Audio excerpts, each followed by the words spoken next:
పుట్టిన బిడ్డ ఇంటికి వస్తున్న సమయంలో ఇంటి మొత్తాన్ని డెకరేట్ చేసి పెద్దగా సెలబ్రేట్ చేస్తూ ఒక పండగలాగా సెలబ్రేట్ చేసుకుంటూ వచ్చిన మానస్. అదంతా చూసి ఎమోషనల్ అవ్వకుండా ఉండలేకపోయిన శ్రీజ. టీవీ యాక్టర్ అయిన మానస్ గత ఏడాది పెద్దలు ఒప్పించిన పెళ్లి చేసుకున్న విషయం మనందరికీ తెలిసిందే. టీవీ యాక్టర్స్ అందరూ లవ్ మ్యారేజ్ అంటూ ట్రెండ్ ని ఫాలో అవుతుంటే మానస్ మాత్రం డిఫరెంట్ గా పెద్దలు ఒప్పించిన పెళ్లిని ఒప్పుకొని శ్రీజ అనే అమ్మాయిని పెళ్లి చేసుకున్నాడు. అయితే పెళ్లి ఎన్నో రోజులు కాకుండానే వీరిద్దరు శుభవార్తను కూడా చెప్పడం జరిగింది.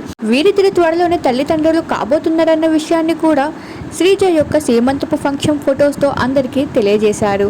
అయితే ఇప్పుడు మానస్ ఒక 12 బిడ్డకి జన్మనివ్వడం కూడా జరిగింది. వాటికి సంబంధించిన ఫొటోస్ కూడా ఇప్పుడు నెటింట్లో వైరల్ గా మారుతున్నాయి. హాస్పిటల్ నుంచి బిడ్డతో కలిసి శ్రీజ ఇంటికి వస్తున్న సమయంలో ఇంటి మొత్తాన్ని డెకరేట్ చేసి పెద్దగా సెలబ్రేట్ చేసి వెల్కమ్ పలికాడు మానస్.